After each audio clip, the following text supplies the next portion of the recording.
This is the Big O Show. This is the Big O Show. Ride. This has to be the hardest segment I've had to prepare for because good morning, and you got nothing going on your beat, bro. Like nothing going on. It's one of those times, man, when it is what it is. You go through those points in the period where the transfer portal is kind of dead, right? Because at this point, you're filled up in a lot of areas. You try to get certain guys, and now you're just waiting for the next transfer portal period, and then you're so far ahead in recruiting, right? Like it's 2025 is a long way off, where all of these kids commenting on how much they like Miami, it's really pointless because we know we're a long way off before any of them sign, man. It's just one of those weird times. Yeah, no. I mean, it's just it's nuts. I'm watching and trying to prepare for the segment. I'm like, there's like nothing going on. So like, Manny, like, what do you think about the Super Bowl? It's like one of those deals. You know what I'm saying? It's yeah. Well, and I know that there's still some coaching stuff, right? Are they still searching for a position coach? Yeah, right? they're still running backs coach opening officially at Miami. Will it be from within, or do you still think they're going to go outside? I think it just it's more of a matter of who sort of becomes open, right? And with all these NFL staffs that still need to be filled out, right?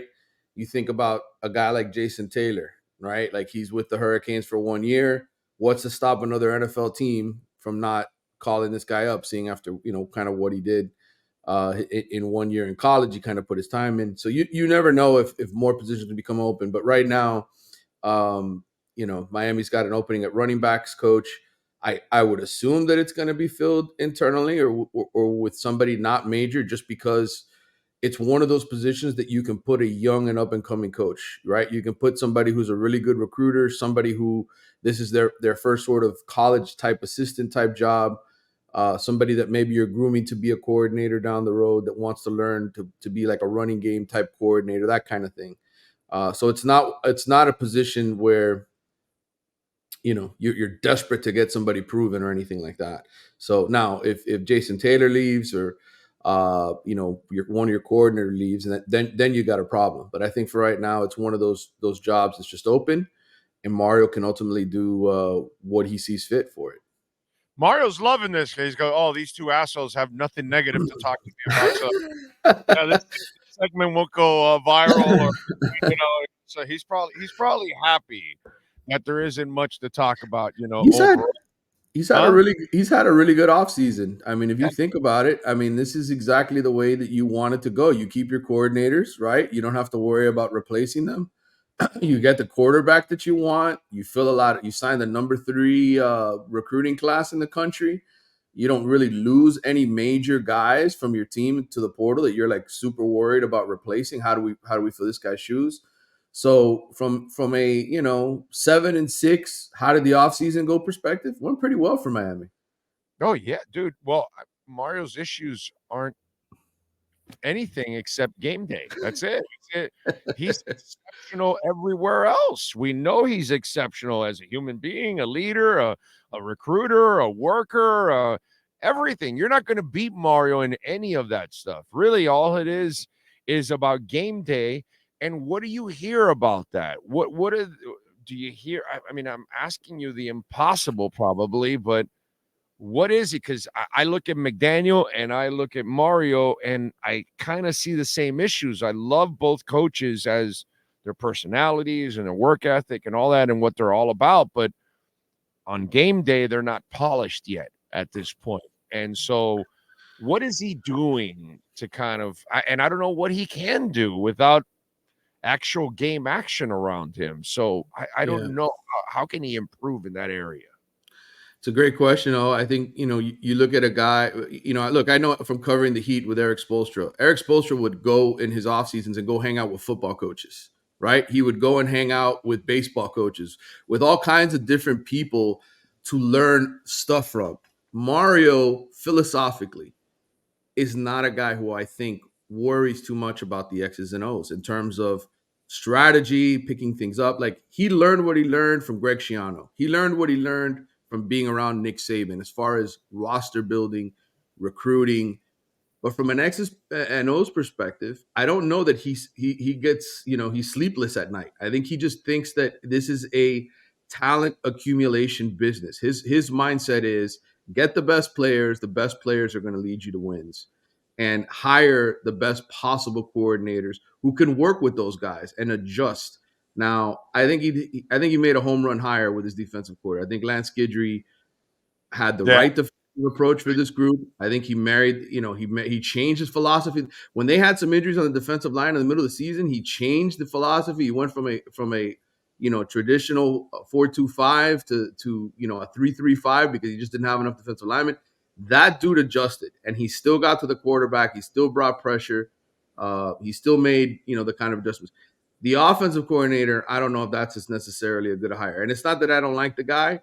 I just think there's certain strengths that Miami had last season, their offensive line being one of them. Did they run the right kind of passing routes to work with the receivers that they have? Did they put Tyler Van Dyke in the best position to succeed, or did he go off script? And when he went off script, why did they allow him to go off script? Those kind of things are questions that internally I think Mario has to deal with head on. But I don't know that that's X's and O's. That's, hey, dude, don't let the quarterback run rampant and turn the ball over. Run plays where he's not going to turn the ball over. Run plays, make him, give him a certain look where he has to protect the football. Those are the kind of conversations you need to have.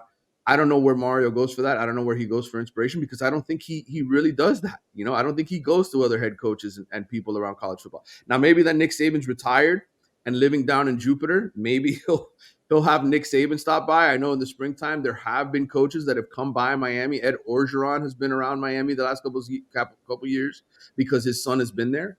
But to answer your question, it's a great question. I don't know if Mario really has that guy that he leans on. Yeah, it's interesting because that's the one area, dude. That's all he's missing. He's perfect in every other way, shape, and form as a head coach. I love all the other areas. It's just the one concern I would have is on game day. All right, so I asked you that impossible question. I will ask you another impossible question. Go ahead. Do you know anything about Mark Fletcher's injury? Yes. Oh, It's a foot injury. He had to have, I think, a minor procedure done, but the expectation is that he will be back in time for summer and the start of the season. So I don't think this is a serious, like, hey, he's going to leak into the fall type injury. It's, miss the spring, recover from surgery, come back, and be ready to go for the Gators on August 31st. when will the tight end return to the Miami Hurricanes offense? It's a great question. I think when they get some healthy tight ends who can catch the ball. Elijah Arroyo was supposed to be a big part of this offense. And unfortunately, he had the injury. He had a setback as soon as he came back. And they couldn't just throw him out there. And he's a guy that has taken a long time to recover. Sometimes when you have those injuries, you have surgery, you think you're healed, you go back out there, you tweak it, then they hold you out some more time, then you go back out there again, you tweak it again. It's just been a mess with him. So I think once Elijah Arroyo gets healthy and confident in his knee that he can go out there and not have any setbacks, then you'll see the tight end much more involved. Look, Miami went out and they got this kid Elijah Lofton out of Las Vegas, Bishop Gorman High School. That school's obviously they're pretty good. They put out some serious dudes. Elijah reminds me of some former sort of. Wait a minute. He can play tight end better than the quarterback we got from there, right? Yes, definitely, 100%. He can play the tight end position a lot more. He's much more of an H-back type of guy, but he is a dynamic playmaker who can line up in that spot and cause problems for defenses. So, by the way, some people may be lost. Yes. Do you want to know the quarterback we're talking about out of Las Vegas? Oh, yes. Mr. 5-star. And now I'm forgetting his name because you put me on the spot. It's he had a nice girlfriend. Yes. Yes. He was on the the show with all the other quarterbacks. Or Manny. Can anybody guess the name before Tate, Manny Navarro, the beat Tate, guy? Tate Martell. And it's funny because I ran into him like 2 summers ago. When I was in Vegas for 7-on-7, he was there. And I looked at him, we made eye contact, I waved, and I could see like sort of the disappointment in his face, like, oh man, this is some guy who's gonna want to talk to me about my failed football career. And I let him be. But yeah, feel bad for the kid. But yes, he can play the tight end position a lot better than that. Elijah Lofton will be a good player at Miami. I don't know if he'll make a huge impact year 1, but he's a guy that in year 2 for sure, I expect to be on the field contributing. By the way, the Tate Martell's fake Martell came. That's a name. Yep.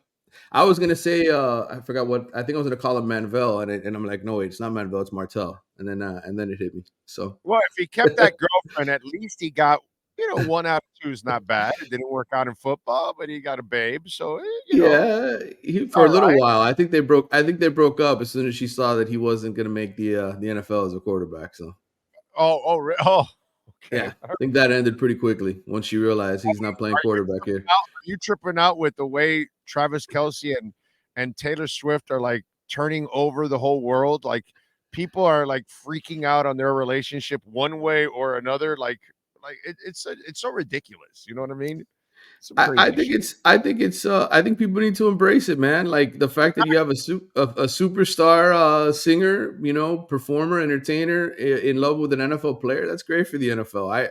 I get it. There's the people who just want to watch the football and they're tired of the shots of the press box with her in there and celebrating and all that. But listen, man, I'll tell you what, my daughters who could give 3 whats about football they watch because of Taylor Swift. Oh, is Taylor's boyfriend playing?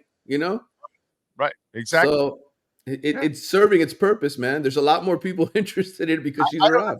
understand why some people are freaking out. Even on the political side, they're all also up and it's like, like she's trying to find somebody she wants to be with. He's trying to find somebody.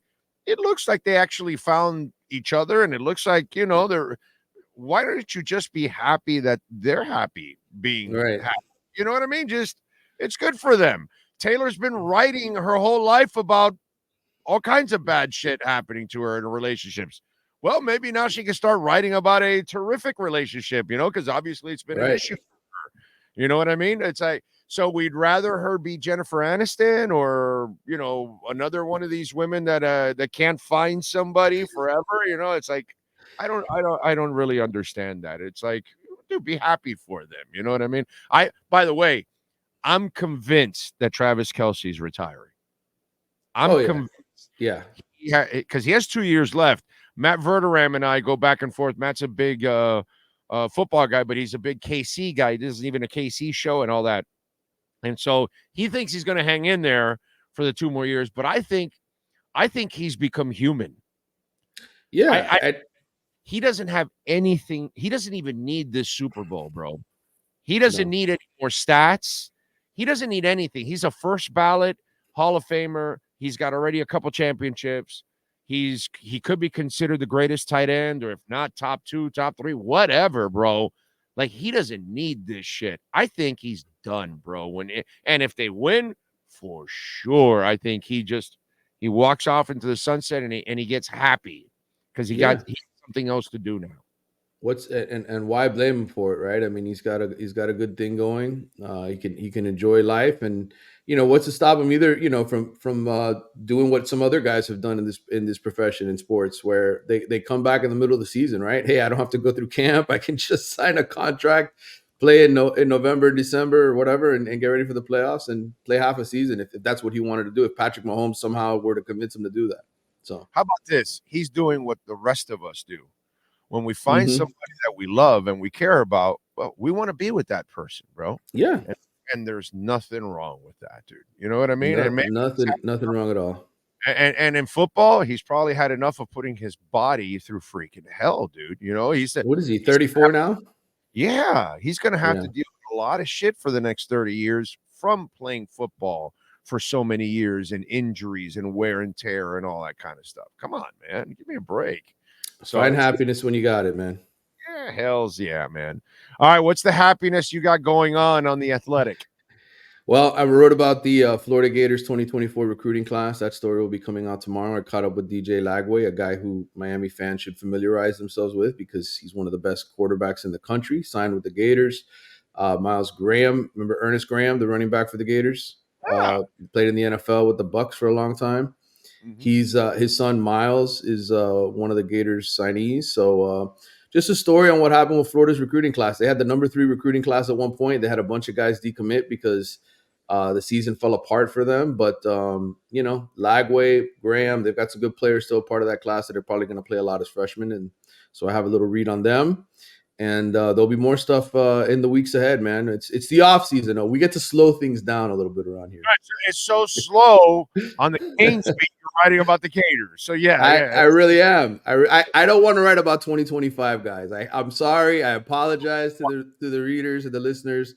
It's January. These guys aren't signing until December. So right, and they're gonna change their minds 8 times from now till then anyway. So yeah, these kids, come on, dude. You can't trust these kids. They're kids. They don't know what the hell they want anyway. All right, follow them on Twitter at Manny_Navarro and subscribe to The Athletic. Manny, as always, thank you, my brother. We'll catch up on Friday. All right, man. Take care. You got it. There you go. Caneswear.com. You can get anything and everything with the Canes logo practically on it, man. They've got Dolphins gear, Marlins, Panthers, Inter Miami. They got Messi jerseys, Messi shirts, all kinds of stuff, man. So go check it out. Hats of all kinds. They don't have a Cutter's Edge hat. They should, because this is a stylish freaking hat, dude. I've told William many, many times, this is a great look. Now, only problem is, see, it looks great like this. But what the Cutter's Edge guys are wearing, it's dirty. But when it's new like this, see, I don't take it out anywhere. I take care of this hat because it's a sharp hat. You can't find this one, okay, at Caneswear, but you can find Heat hats and Marlins hats and Panther hats and all kinds of different styles too, and Dolphins hats with the old logo on it. Which this one here, I just recently got at Caneswear. Has the year I was born, which is the year the Dolphins were established. You know, the league knew they had to celebrate my birth the right way. You know, they said, hey, Big O is coming to the world. We need to put a team in his town because that man cannot grow up without a team. And poof. Now, you probably didn't know that that's how it happened, but that's the real story of the Dolphins. The football gods got together. They noticed I was coming and said, no. We got to have a team for that man there. He can't live in Miami without football. That guy's a football nut. And then the other gods asked, how do you know? I'm God. And so then they didn't argue. And then I was born and I had my football team right here. So that's really how it happened. I just want you all to know. So you can thank me for the Dolphins. That's just, it's a burden I have to carry. But anyway, 2655 South University Drive in Davie. Go see Brett and all the great people there at Caneswear. They know how to make it happen, man. Great people. And use our code, BIG-O10. You will get 10% off. Caneswear.com.